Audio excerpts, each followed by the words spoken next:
I used to think we were close, that they liked me for who I really was. But now I see they only stayed because I was useful, because I was always the calm one, the funny one, the one who made things easier for them. And the moment I got quiet, the moment I couldn't carry their weight anymore, they started fading out, slowly, like I was no longer convenient, and it hit me. They weren't really there for me. They were there for the version of me that never needed anything back. And once I let that mask slip, once I stopped performing, they left. Not out of cruelty, but because I was no longer the character they had signed up for. And that's when I realized maybe I was never really known, maybe I was never really seen, and maybe they were never really my friend.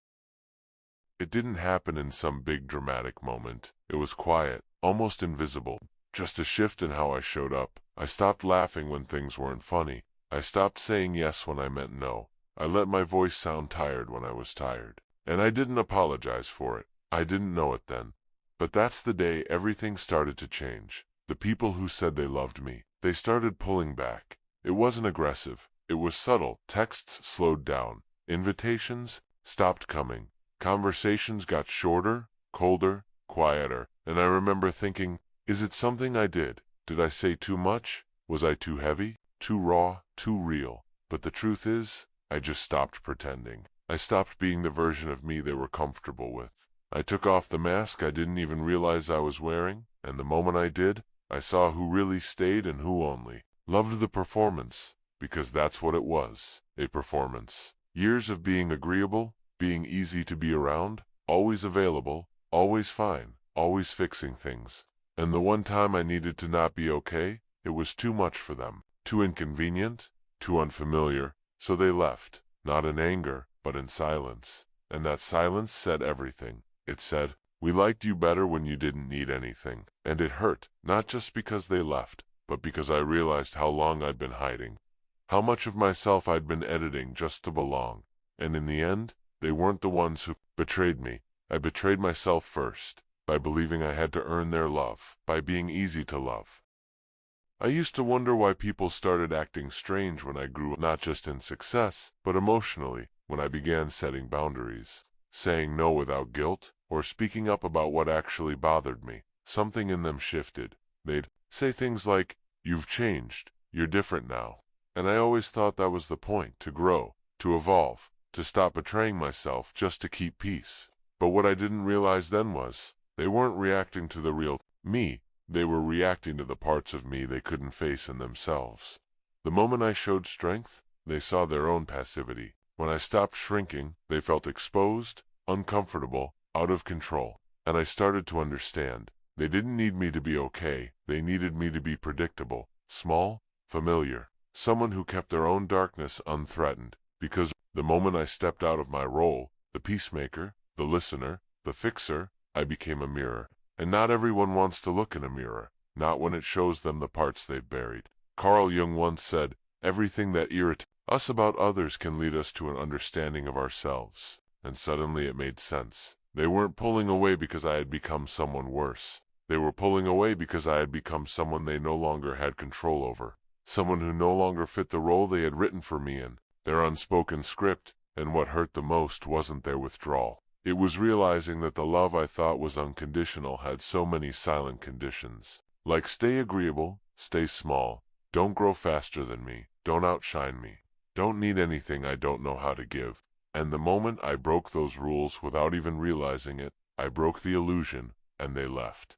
But the truth is, they were never really seeing me. They were seeing who they needed me to be. And when I stopped playing that part, they didn't know where to put me anymore, so they let me go. And for the first time, I saw that as freedom.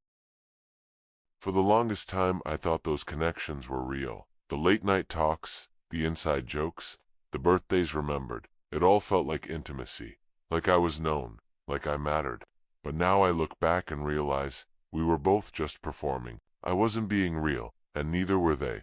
I kept editing myself down to the most agreeable version. Never too sad, never too needy, never too much. And they kept applauding me for being so easy to be around. But now I see what that really meant. I didn't make them uncomfortable. I didn't ask them to stretch emotionally, and they didn't ask me either. We were both pretending not to notice the gaps, the moments of silence that weren't peaceful, just empty. The smiles that came too quickly, the hugs that ended too fast. But I called it closeness because I didn't know any better, because I was terrified of what would happen if I showed up as my full self.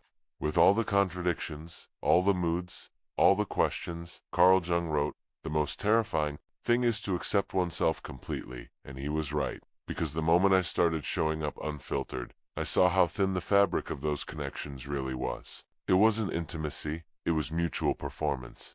Two people showing up as their most likable masks, afraid to lose the relationship if they broke character. And here's the part no one tells you. Sometimes the person you're closest to is the one you've never actually met.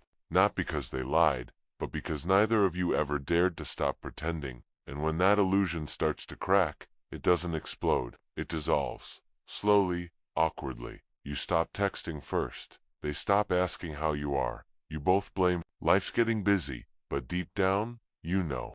It ended the moment honesty entered the room, and that's the hook. Right there, the moment you get honest is the moment the fake relationship dies. And I used to mourn that. I used to ask myself what I did wrong. But now I see it differently. Maybe it didn't die because I changed.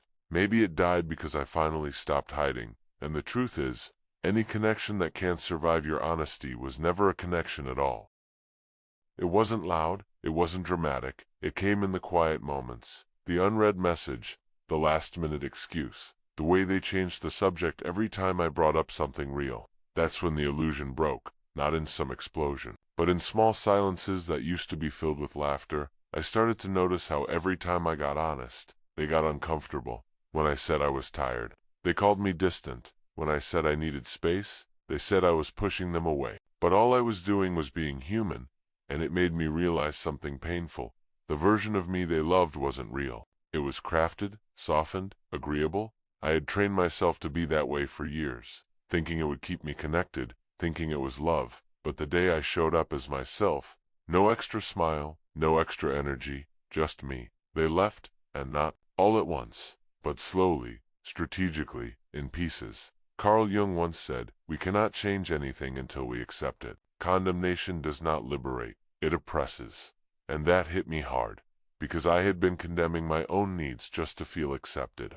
And the moment I stopped doing that, their acceptance disappeared too. I used to call it betrayal, but now, I call it truth, because that was the first time I saw who they really were, or maybe more honestly, who they weren't. They weren't capable of holding space for the whole of me. Not because they were bad people, but because they never saw the whole of themselves either, and you can't give what you haven't faced.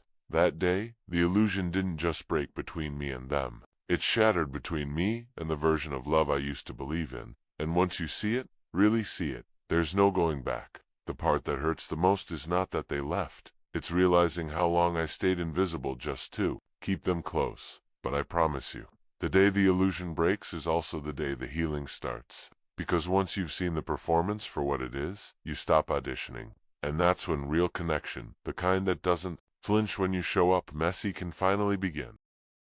Real friendship doesn't feel like fireworks, it feels like exhale. Like coming home to a space where you don't have to overperform or overfunction just to stay loved. I remember the first time I felt it. I was messy. I was grieving. I had nothing to give, and they didn't flinch. They didn't try to fix me or remind me to stay positive. They just sat there, in the quiet, without asking me to be okay. And I realized something that day. This is what safety feels like. Not people who always make you laugh, but people who don't leave when your laughter disappears. Not people who like you when you're easy to love, but people who don't walk away when you become inconvenient. Carl Jung wrote, "Only the paradox comes anywhere near to comprehending the fullness of life." And I think that's what real friendship is, a paradox.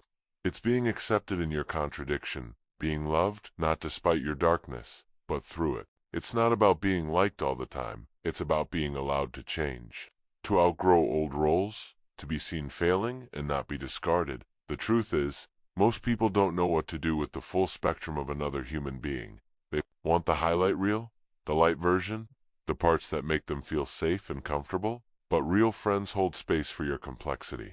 They don't shrink away when your sadness shows up. They don't get jealous when you start healing. They don't punish you for not being who you used to be. They grow with you, and sometimes they stretch to meet the new you, even if it scares them. And maybe that's why it's rare. because it requires emotional maturity, shadow work, and a capacity to hold contradiction. Not everyone can do that. Not everyone should be expected to. But once you've felt this kind of connection, you stop chasing the counterfeit ones. You stop begging to be understood in places that only ever saw the edited version of you, because now you know the difference between being liked and being seen, between being needed and being valued, between being kept around and being chosen. And once you've been chosen, not for your role, not for your usefulness, but for your realness, you never forget how it feels. I didn't wake up one day ready to be real. It didn't come with a burst of confidence or some brave declaration. It came slowly, through disappointment, through loss, through the quiet realization that being liked isn't the same as being loved. I started noticing the little ways I hid, the way I said I'm fine with a smile when I wasn't, the way I laughed at things that didn't feel funny, the way I listened more than I spoke just to avoid taking up space. And one day I just couldn't do it anymore. Not because I wanted to be rebellious, but because it started to feel like I was disappearing inside my own life. And that scared me more than rejection ever could. Carl Jung said, "The privilege of a lifetime is to become who you truly are." And that line stayed with me. Because no one ever tells you how hard it is to show up as that person, how much noise you have to tune out, how much silence you have to sit with. How many people will call your honesty selfish or your boundaries too much? But I kept going. Not perfectly, not boldly, just a little more real every time. I let my voice tremble when it needed to. I let the anger come out when it had been swallowed too long. I asked for space when I needed it instead of earning it by being convenient. And yes, I lost people. But what I found was deeper than any validation. I found clarity. I found that, when you stop shrinking, you finally see who was only comfortable when you were small. And that realization hurts, but it also frees you. Because once you've been brave enough to show up as you, unpolished, unsure, unfiltered, and still stay standing, no one gets to convince you again that your truth is too much. The courage to be seen isn't about exposure, it's about integrity. And once you've tasted that, you stop being willing to go back to your own erasure just to feel safe. The risk of being seen will always be real, but so is the reward. You get your selfhood back, and that's a kind of belonging no performance can ever buy. There's a version of me I used to avoid, the one who cried too easily, who asked for too much, who felt everything too deeply and never knew when to let go. I used to silence that part of me because I thought it made me weak. I thought it was the reason people left. So I buried it, behind jokes, behind smiles, behind being the strong one. But the truth is, that abandoned part, that was the most honest version of me, the raw, unfiltered, deeply feeling human I once was before the world taught me to be palatable. Carl Jung said, "One does not become enlightened by imagining figures of light, but by making the darkness conscious." And I see now that darkness wasn't evil. It wasn't broken. It was just unseen, just unloved. It wasn't the part that ruined connection. It was the part that longed for real connection more than anything else. And I had been punishing it for being so desperate to be held, when all it ever wanted was to be met without shame. When I began the healing, I didn't start by fixing anything. I started by listening to that voice I'd silenced, to that younger self I'd made fun of in my head, to the one who never felt like enough. I sat with them, not to change them, but to stop abandoning them every time someone else didn't know how to love me. And here's the part that wrecked me. I had been rejecting myself long before anyone else did. I had internalized every comment, every ghosting, every silent withdrawal, and turned it into self-blame. And that blame became a wall between me and my own softness. But slowly, I learned how to forgive the part of me that felt too much. I learned how to stop apologizing for being shaped by pain, and to start honoring what I survived. And in that honoring, something softened. I stopped needing people to approve of my healing, because I was no longer healing for them. I was healing for the part of me I used to abandon. And in doing that, I found a peace deeper than acceptance. I found belonging inside myself. For the longest time, I thought strength meant being unaffected, being unbothered, being able to keep it all together when everything was falling apart. I thought strength was smiling through pain, staying silent through chaos, and being the one everyone leaned on while never leaning back. And people praised me for it. They said I was so strong, so mature, so composed. And I believed them until I realized I was slowly disappearing behind all that strength. Carl Jung said, "Wholeness is not achieved by cutting off a portion of one's being, but by integration of the contraries." And I started to understand, maybe strength isn't what I thought it was. Maybe it's not about being invincible, maybe it's about being intact. Maybe real strength is letting the mask fall when it gets too heavy. Maybe it's choosing truth over performance even when you're terrified of being seen. I used to admire people who seemed unshakable. Now I admire the ones who shake and still stay present. The ones who cry without apology, who set boundaries without guilt, who say I'm not okay and still show up anyway. Because that kind of strength, the quiet kind, the honest kind, it doesn't scream, it doesn't perform, but it holds your truth when it's inconvenient. It holds your worth when no one else does. It holds your soul together when your mind is unraveling. And I want that kind of strength now. Not the kind that gets applause, but the kind that lets me come home to myself.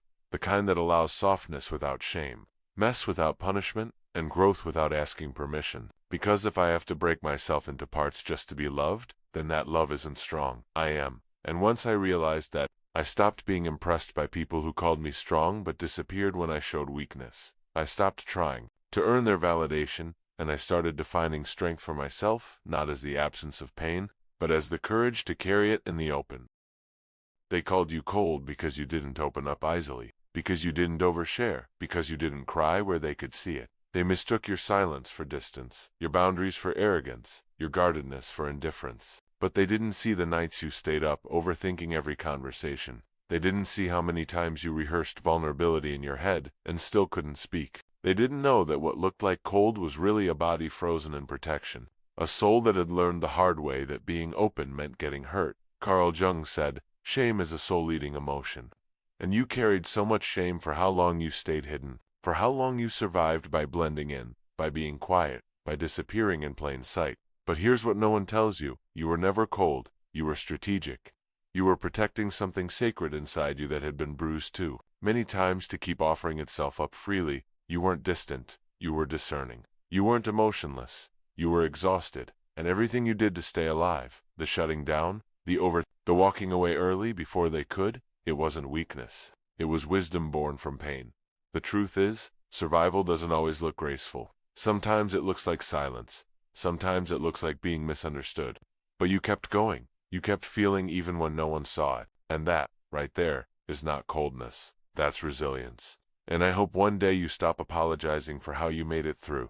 I hope you stop questioning your worth based on how others responded to your self-protection. And I hope you remember this. They didn't really see you. They saw a version of you filtered through their own discomfort, their own projections, their own inability to meet you at your depth. And that's not your fault. It never was. You were never cold. You were surviving. And the fact that you're still here, still feeling, still trying, that's proof enough that your softness never left. It just waited for the world to feel safe again.